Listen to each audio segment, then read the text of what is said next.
Assalamualaikum warahmatullahi wabarakatuh. Saya di sini sebagai pembuka dari materi yang akan kami paparkan, yaitu hakikat, instrumentasi, dan praksis demokrasi Indonesia berlandaskan Pancasila dan UUD NRI tahun 1945. Adapun kelompok kami yang beranggotakan 4 orang, yaitu Anggita Puspadewi, Bambang Hadiwijoyo, Bella Cahyaningrum, kemudian Shendi Ramanda Putra. Nah, pertama-tama saya akan menjelaskan konsep dan urgensi demokrasi yang bersumber dari Pancasila. Poin pertama dari konsep dan urgensi demokrasi tersebut adalah apa demokrasi itu? Nah, secara etimologis, demokrasi berasal dari bahasa Yunani kuno yang berarti demos dan kretein.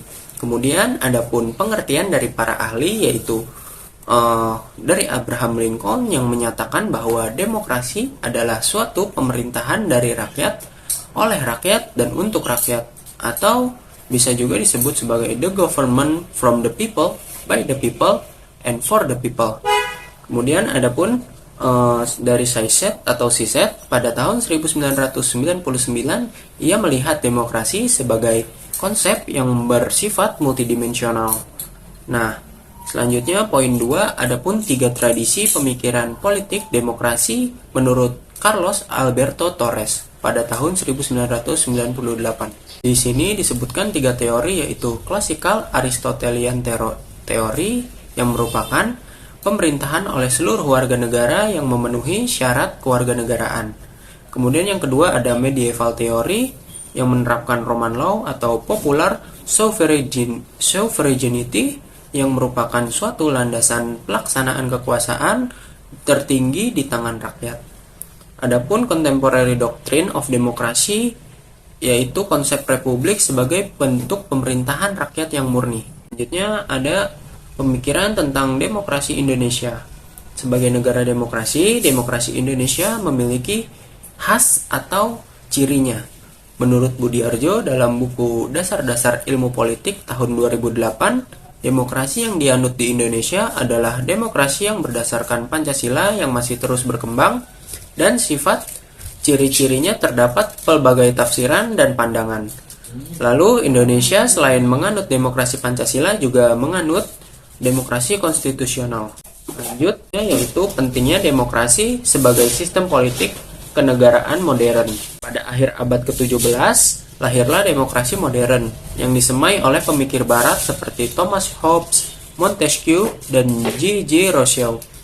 Bersamaan dengan munculnya konsep negara bangsa di Eropa, suatu penelitian dari UNESCO pada tahun 1949 menyatakan bahwa mungkin untuk pertama kalinya dalam sejarah, demokrasi dinyatakan sebagai nama yang paling baik dan wajar untuk semua sistem organisasi politik dan sosial yang diperjuangkan oleh pendukung-pendukung yang berpengaruh.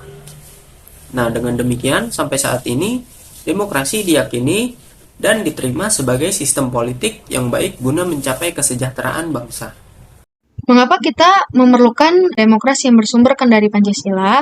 Yaitu karena kita masih lemah dari praktik demokrasi yang ada. Dan sebagai contoh kelemahan itu sendiri adalah yang pertama, buruknya kinerja lembaga perwakilan dan partai politik.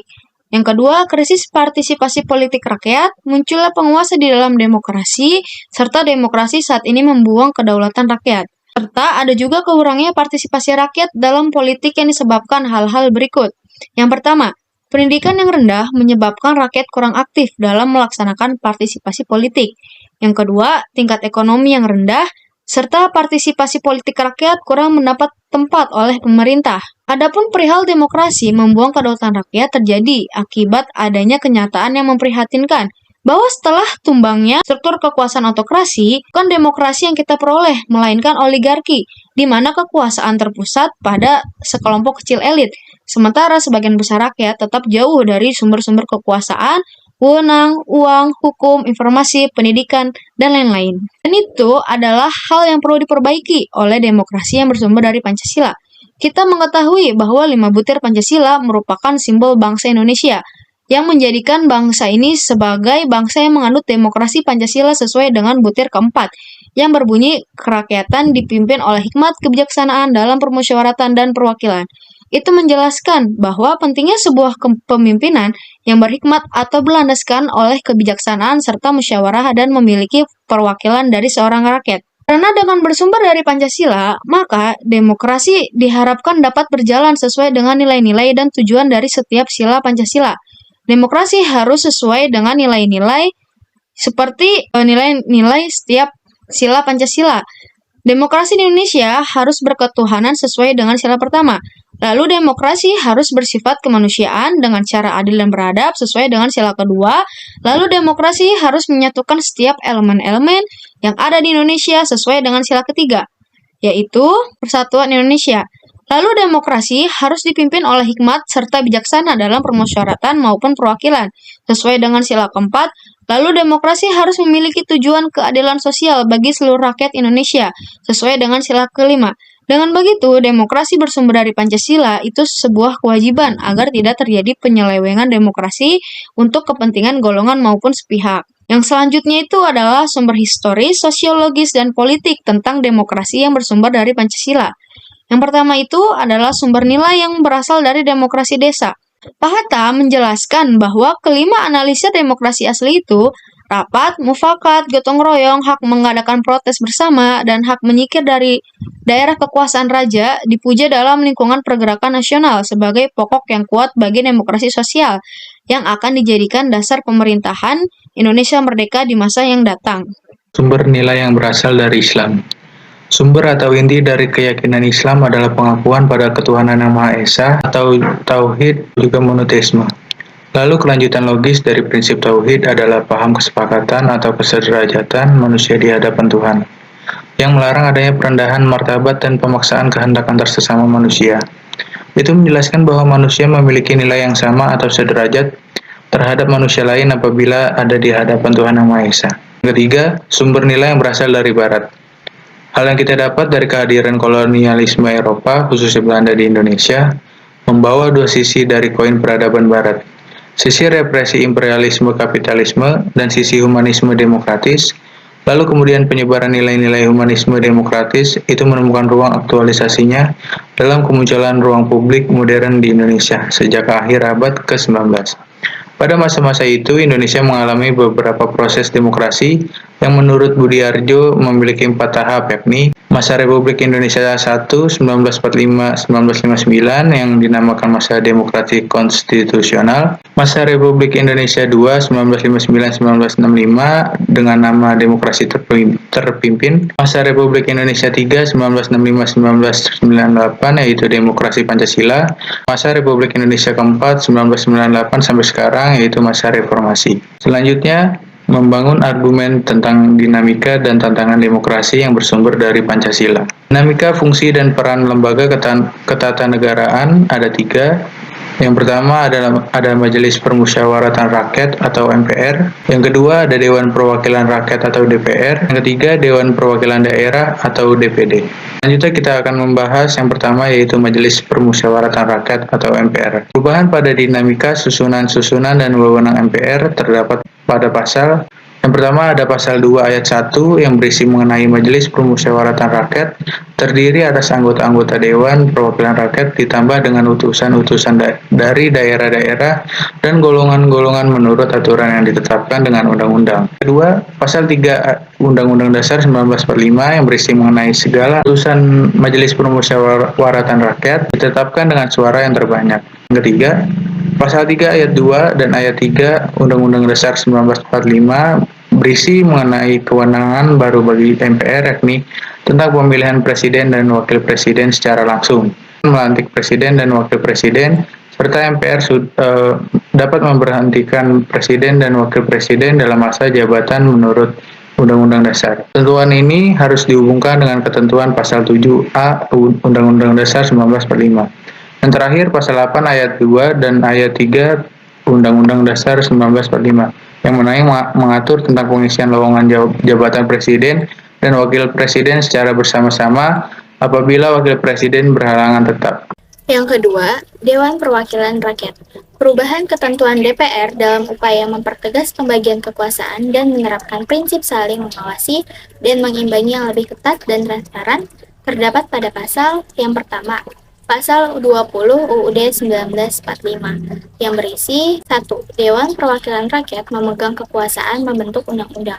2. Setiap rancangan undang-undang dibahas oleh Dewan Perwakilan Rakyat dan Presiden untuk mendapat persetujuan bersama. 3. Jika rancangan undang-undang itu tidak mendapat persetujuan bersama, rancangan undang-undang itu tidak boleh diajukan lagi dalam persidangan Dewan Perwakilan Rakyat masa itu. Yang keempat, Presiden mengesahkan rancangan undang-undang yang telah disetujui bersama untuk menjadi undang-undang. Yang kelima, dalam hal rancangan undang-undang yang telah disetujui bersama tersebut tidak disahkan oleh Presiden dalam waktu 30 hari semenjak rancangan undang-undang tersebut disetujui, maka rancangan undang-undang tersebut sah menjadi undang-undang dan wajib diundangkan. Pasal 20A dengan 4 ayat yang berisi mengenai fungsi dan hak DPR sebagai rincian yaitu 1. Dewan Perwakilan Rakyat memiliki fungsi legislasi, fungsi anggaran, dan fungsi pengawasan. Yang kedua, dalam melaksanakan fungsinya, selain hak yang diatur dalam pasal-pasal lain, Undang-Undang Dasar ini, Dewan Perwakilan Rakyat mempunyai hak interpelasi, hak angket, dan hak menyatakan pendapat. Lalu yang ketiga, selain hak yang diatur dalam pasal-pasal lain Undang-Undang Dasar ini, setiap anggota Dewan Perwakilan Rakyat mempunyai hak mengajukan pertanyaan, menyampaikan usul dan pendapat, serta hak imunitas. Lalu yang keempat, ketentuan lebih lanjut tentang hak Dewan Perwakilan Rakyat dan hak anggota Dewan Perwakilan Rakyat diatur dalam undang-undang. Selanjutnya, yang ketiga, Dewan Perwakilan Daerah. Perubahan ketentuan DPD yang mencakup susunan dan kedudukan serta fungsi dan wewenang Dewan Perwakilan Daerah terdapat pada pasal yang pertama, pasal 22C dengan 4 ayat yang berincikan 1. Anggota Dewan Perwakilan Daerah dipilih dari setiap provinsi melalui pemilihan umum. Yang kedua, anggota Dewan Perwakilan Daerah dari setiap provinsi jumlahnya sama dengan jumlah seluruh anggota Dewan Perwakilan Daerah itu dan tidak lebih dari sepertiga jumlah anggota Dewan Perwakilan Rakyat. Lalu yang ketiga, Dewan Perwakilan Daerah bersidang sedikitnya sekali dalam setahun. Lalu yang keempat, susunan dan kedudukan Dewan Perwakilan Daerah diatur dengan undang-undang. Lalu pasal yang kedua, yaitu pasal 22D dengan 4 ayat yang berisi mengenai kewenangan DPD di bidang legislasi. Terus selanjutnya, esensi dan urgensi demokrasi Pancasila. Kehidupan demokrasi apa yang kita kembangkan di negara Indonesia ini? Sebagai negara demokrasi yang berakar pada budaya bangsa, kehidupan demokrasi yang kita kembangkan harus mengacu pada landasan ideal Pancasila dan landasan konstitusional Undang-Undang NRI tahun 1945. Berikut ini diketengahkan 10 pilar demokrasi Pancasila yang dipesankan oleh para pembentuk negara Republik Indonesia, sebagaimana diletakkan di dalam UUD NRI tahun 1945. Selanjutnya, pentingnya kehidupan yang demokratis.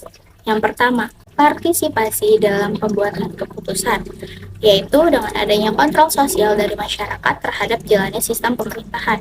Lalu yang kedua, persamaan kedudukan di depan hukum. Hukum harus dijalankan secara adil dan benar tanpa pandang bulu. Lalu yang ketiga, distribusi pendapatan secara adil. Dalam negara demokrasi, semua bidang dijalankan dengan berdasarkan prinsip keadilan bersama dan tidak berat sebelah. Lalu selanjutnya, bagaimana penerapan demokrasi dalam pemilihan pemimpin politik dan pejabat negara? Seorang pemimpin memang harus memiliki kemampuan yang memadai, sehingga ia mampu melindungi dan mengayomi rakyatnya dengan baik.